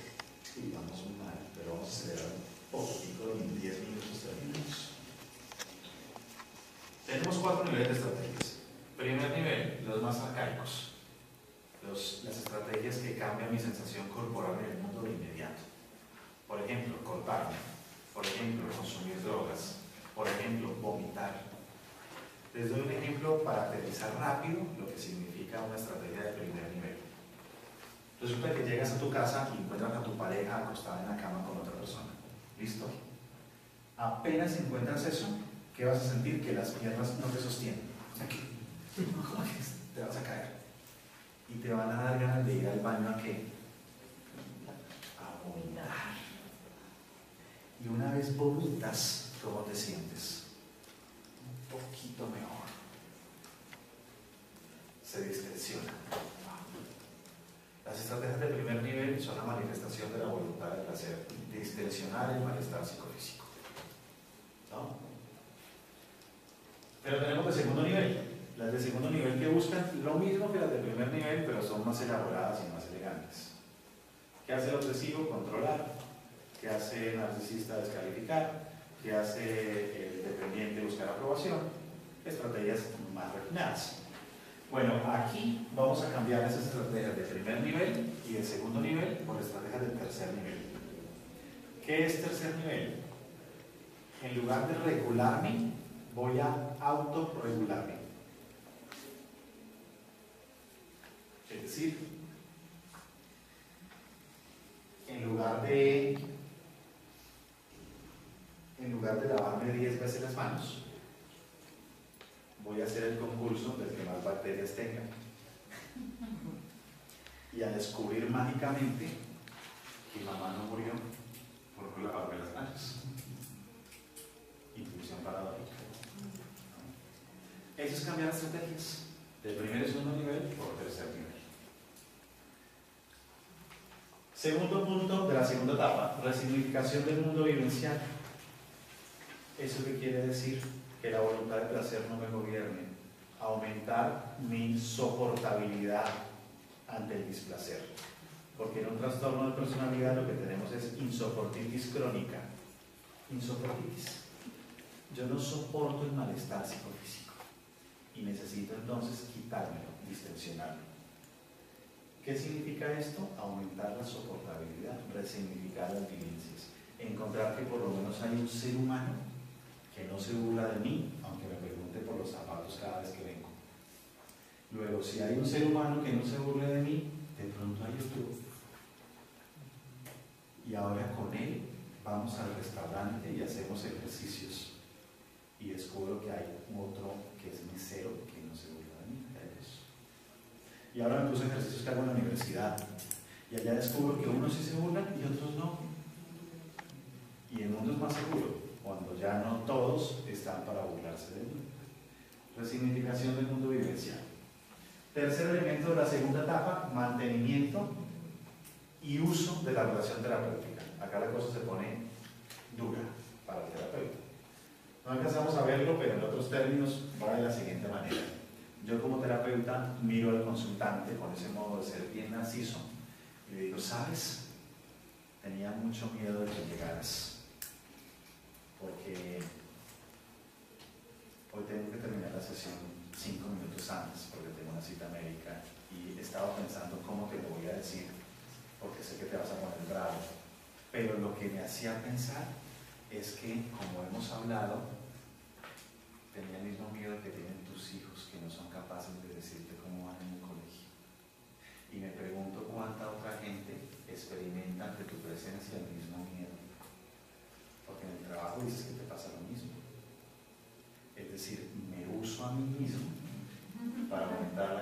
capacidad de autodistanciamiento del otro. Pero hacer eso implica que como terapeuta tiene uno que asentado, está muy parado, ¿no? No vais a que el otro el sabio que corte la cabeza. Tercera y última etapa, la consolidación del cambio, que implica el proceso de independización de la terapia, tercera etapa, el primer punto de la tercera etapa, el proceso de independización del proceso terapéutico, que implica que el otro asuma la libertad y la responsabilidad del cambio que ha dado y que no dependa, se lo atribuye exclusivamente al terapeuta. Segundo elemento de la última etapa, prevención de recaídas. Porque las personas recaen. Recuerden, modo de ser de un obsesivo. Ahora trabaja solo 8 horas diarias y empieza a llegar a su oficina y su jefe no hace sino descalificarlo porque se volvió mediocre. ¿Se puede recaer? Necesita aprender a identificar las señales de alerta que le permitan entonces anticipar cuando surjan dichas señales qué mecanismos puede utilizar para que no se devuelva al proceso anterior a haber realizado su cambio. Y por último, las estrategias de cuarto nivel. Es decir, en las estrategias de tercer nivel, ahora me autocomprendo, me autorregulo, etc. Pero cambiar no implica ser feliz. Cambiar implica adaptarse bien, como decía Franklin. Decía, la frase era, más ello no resolvía los problemas. La persona se adaptaba bien, pero surgía una ausencia de sentido. Ahora, antes era una mujer impecable, altamente valorada, era la mejor trabajadora, la más puntual, la que trabajaba mejor por indicadores, la encargada del sistema de calidad. Ahora, ¿quién soy yo? Ahora a veces llego 2 minutos tarde, ya no soy la consentida de mis jefes. A veces me equivoco. Terrible. Pero menos mal que le he encontrado sentido a mi nueva situación vital. He desplegado mi espiritualidad y puedo mantenerme. No hay mejor prevención de recaídas que una vida plena de sentido. Y colorín colorado, este cuento se haga. Muchas gracias. Nos quedan 5 minutitos por si alguien quiere que discutamos algo o plantear algo. Si era hasta las 10 o me pasé más tiempo. A mí se me quedó una pregunta cuando describiste al narcisista, creo que me pareció cuando que supuestamente, ¿no? La persona te decía, pero ¿qué clase de logoterapeuta no va a dejar que, no va a permitir que alguien se exprese cuando, ¿no? ¿Te acuerdas ese ejemplo? Sí. Y yo me quedé pensando, ¿cuál sería tu respuesta como logoterapeuta ante la agresión de una persona que te dice una cosa así?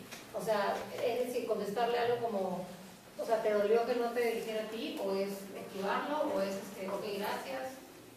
No sé, Si estuviéramos dentro del consultorio, aquí no, aquí evadiría eso. Pues si estuviéramos dentro del consultorio, le diría, mira, no sabes el nerviosismo que me produce. Incluso estoy pensando que si te digo una cosa me va a temblar la voz y me hagas inseguro y me des más duros como un este. Y creo que eso mismo le pasa a tu esposa, que cuando te va a hablar te tiembla la voz y por eso te parece tan chiquita y tan boba y le das más duro. Y creo que le pasa lo mismo a tus empleados. Hablemos de eso. Hablemos de eso. Encima de la mesa. Pero hacer eso implica prepararte a que saque el sable y que quite la cabeza. Y apenas lo haga, yo le digo, ¿sabes? Ya entiendo por qué la gente no quiere hablarte. Aunque tú digas que siempre estás dispuesto a escuchar, pero si cuando te hablan vienes a hablar solo. Menos mal soy tu terapeuta. Hablemos de eso. Y le ayudamos a que logre verse en relación, porque es que ni se ve. Bueno. Nada más hago ese ejemplo del espejo. Es una metáfora que usaba Franklin, que es el espejo roto. Si yo me veo ante un espejo que está roto en varios pedazos, la imagen que refleja el espejo es una imagen distorsionada de lo que yo soy. Porque yo estoy intacto, la dimensión espiritual que no enferma. Pero la imagen, o sea, la personalidad, se mostraría como una personalidad desfigurada. Como yo tengo la fe psiquiátrica del credo psiquiátrico de Frankl, sé que la persona está intacta, aunque lo que muestre sea muy psicopatológico. Y por eso creo que puede cambiar. Bueno, espero verlos mañana. Agradecerte.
difícilmente cambia.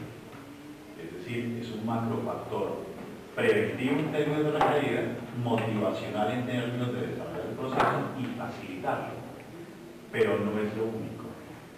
Si el sentido resolviera absolutamente todo, sería lo único que tenemos.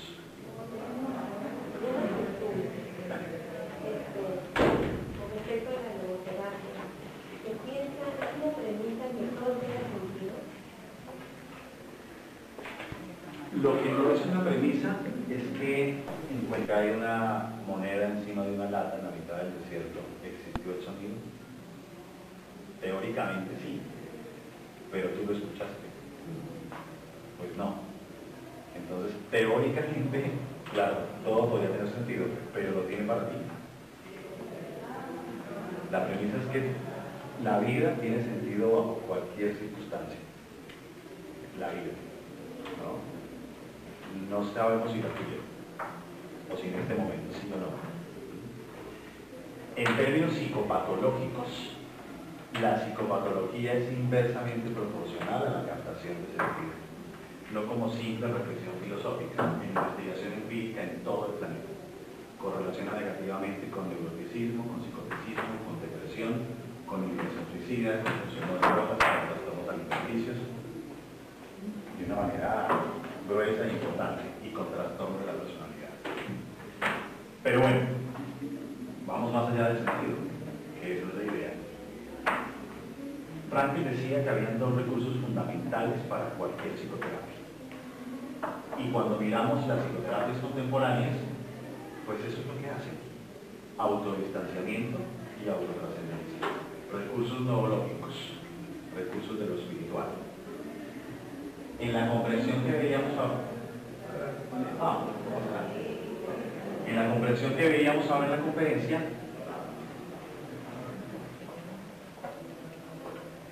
un proceso psicopatológico es un proceso de restricción del autodistanciamiento y de la autotrascendencia, o sea, de la posibilidad de verte y de la posibilidad de verte. Cuando se encuentra uno en consulta una persona seriamente afectada psicológicamente, difícilmente se ve, que es lo recibido. Tengo la violencia de ser rechazado, de ser visto para ser burlado. Y yo puedo ser tímido, pero no tonto. Así es que de suerte aprendo a decidir no participar en grupo ni nada, a esconderme, a anticipar situaciones donde se van a burlar de mí para poder prevenirlas.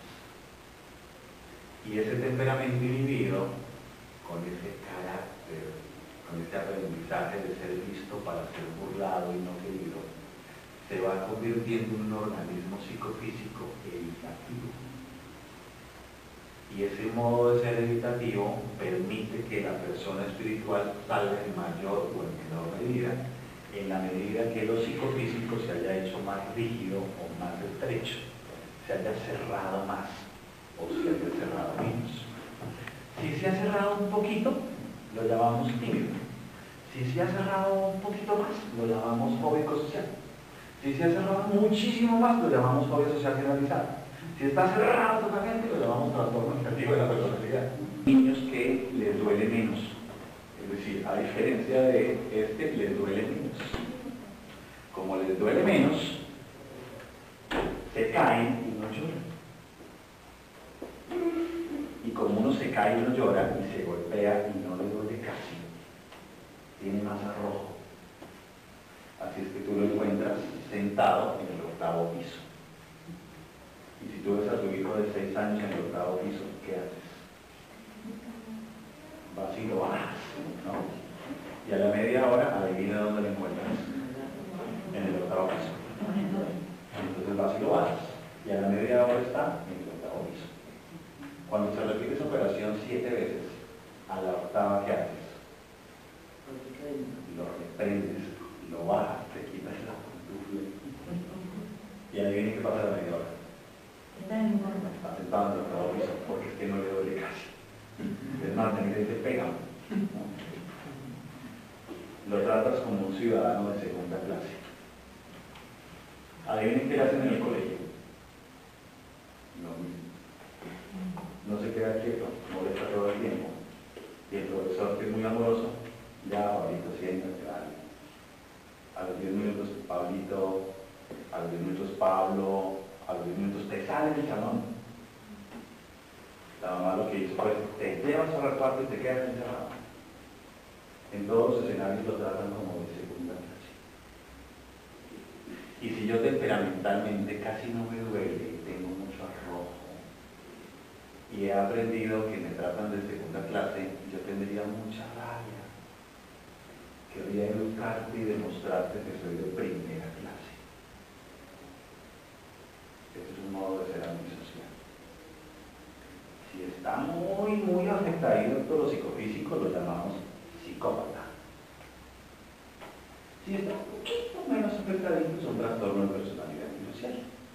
Si está una botica más afectadito, lo llamamos sociópata. Y es en degrade, porque toda la vida es un degrade, un modelo dimensional. Tercer elemento de la heredabilidad, la compulsividad.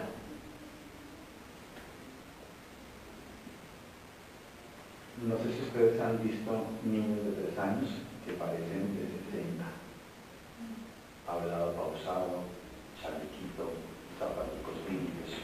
Y que lloran y lloran, y tú no sabes por qué lloras hasta que te das cuenta que tiene una media desacomodada, en donde el talón no queda exacto. Y uno dice, pero tiene 3 años. ¿Cómo así? Y no ha podido aprenderlo, ¿no?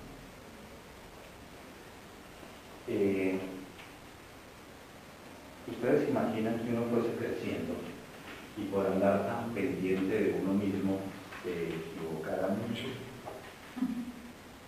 y apenas se equivocara lo descalificaran durísimo por ser tan mediocre, por no dar la talla, por no dar el nivel.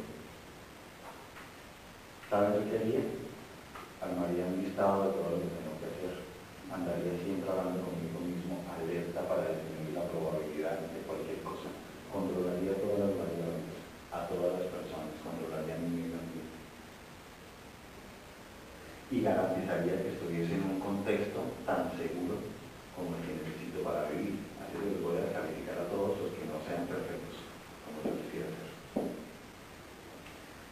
su modo de ser obsesivo. El cuarto ejemplo de heredabilidad lo llamamos desregulación emocional. Y son estos niños que son capaces de llorar 9 horas seguidas sin parar y decir saliendo agua.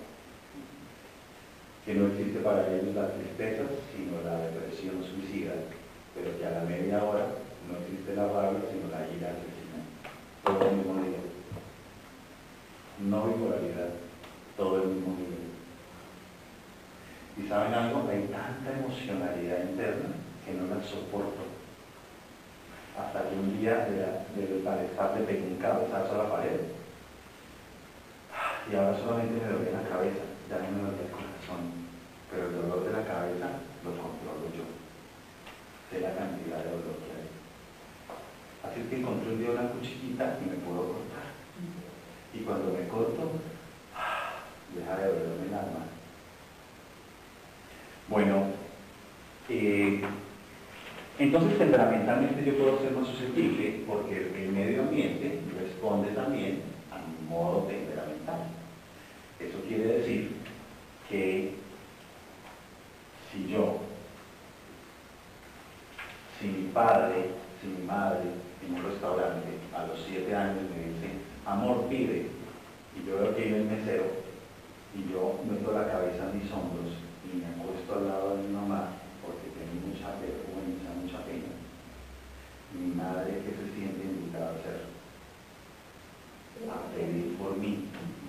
Porque lo lógico, natural, es alimentar a un hijo. ¿Y mi padre qué va a sentir? No, rabia. Y me va a decir, mira, no sea bobo. ¿Por qué no como papá no quiere tener mi hijo hueva? Mira, no sea bobo. Y entonces tengo una madre que hace lo que necesitaría la normalidad, que sería alimentar a su bebé y protegerlo. Y tengo un padre que me descalifica. Lo que les quiero decir es que el medio sea para que me vean. Pero nadie logra verme finalmente. Por eso repito una y otra vez. Einstein decía, lo que es seguir haciendo lo mismo y esperar resultados diferentes. Por eso un trastorno de la personalidad es un patrón repetitivo, interpersonal, cognitivo, emocional. Si no salgo de mí para verme, estoy frustrado existencialmente. Si no salgo de mí para verte, estoy frustrado existencialmente. Ahora, desde la logoterapia tenemos una organización psicofísica y tenemos una persona espiritual. Entendamos por persona espiritual autoconciencia reflexiva o lo libre en el hombre. Pero lo libre en el hombre, lo libre en el ser humano o la autoconciencia reflexiva, o sea, salir de sí para verte, depende y está supeditada al organismo psicofísico. Quiere decir que si el organismo psicofísico no funciona bien, yo puedo ser un pianista maravilloso, pero si el piano está dañado, la música suena horrible. O yo puedo ser un conductor maravilloso, pero si mi carro está dañado, pues ese carro no anda muy bien. Si el carro estuviera bien o el piano funcionara muy bien, la probabilidad de la música, que podría ser lo espiritual, sonaría muchísimo mejor. Entonces, temperamentalmente, lo heredado, algunas personas pueden estar más restringidas, porque los genes no determinan, pero sí condicionan, y bastante. Pero gracias a eso es que somos libres. Franklin decía que había un de qué de la libertad y un para qué de la libertad. Es imposible el de qué de la libertad si no hay algo de qué liberarse. Mejor dicho, la libertad no puede volverse un acto libre si no hay algo de qué liberar. Así es que somos libres gracias a los condicionamientos que tenemos. ¿Qué sabemos en investigación? Que hay 4 patrones grandes de heredabilidad que tienen tal sustento empírico con investigaciones de gemelos y de hijos adoptados que se han convertido en un marco para las próximas clasificaciones que se dan. Por un lado tenemos la inhibición, que son niños que su sensibilidad táctil es mayor, física es mayor, que su sistema de percepción de estímulos se sobreestimula muy fácil y por lo tanto son más retraídos, más tímidos. Por lo tanto ven un perro a 2 cuadras con 3 años y hacen lo que sea para amarrarse la pierna de su padre y que no pase por ahí, aunque el perro jamás lo ha mordido. Y entonces ese niño le duele más. Y si a uno le duele más, ¿uno qué hace? Cuidarse más. Así es que si yo tengo 9 años y estoy jugando fútbol en mi colegio y tiran un balón en un tiro de esquina y a mí me duele más la piel, ¿qué hago cuando viene el balón a pegarme? Me quito. Y apenas me quito, ¿qué hacen los otros 21 jugadores a los 9 años? Se ríen de mí.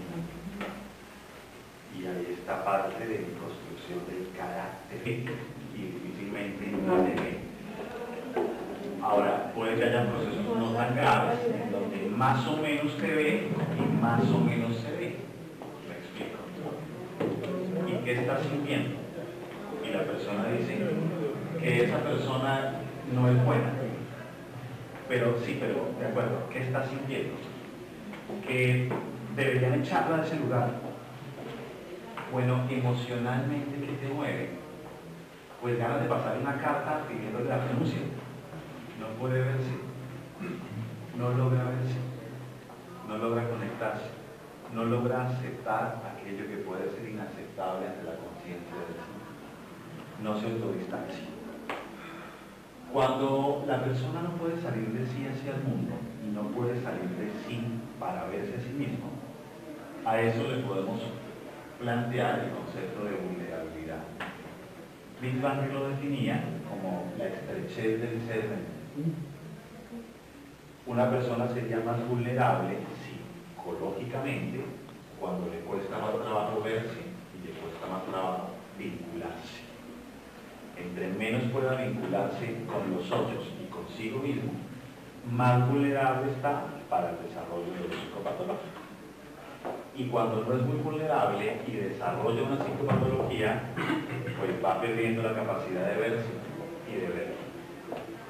O si existir más bien es salir de sí, ¿cuándo se frustraría la existencia? Cuando yo no salgo de mí. En otros términos, aquel que no sale de sí para verse o para verte está frustrado existencialmente. No poder salir de sí te frustra existencialmente. Y cuando uno se frustra existencialmente, lo que experimenta, lo llamaba Frankel, vacío existencial. No me hallo, me desconozco, no me encuentro, me siento perdido. Y cuando yo no me hallo, me desconozco, no me encuentro, la sensación es durísima. Yo podré encontrar tal vez por el camino algunas cosas que, entre comillas, me ayuden a quitarme dicha sensación. Sentir que no se existe es durísimo, muy, muy duro. Imagínate levantarse una mañana y encontrarte en casa, nadie lo sabe, nadie los ve. A los 10 minutos ya no les va a parecer una broma. A los 10 minutos van a ponerse rabiosos. Les van a decir, oye, ya está bien la broma. Pero ustedes hacen el reclamo, ustedes acusan. Y nadie les responde, nadie los mira, nadie los determina. Así es que ustedes, ¿qué hacen? Cambian de escenario, se van para el trabajo.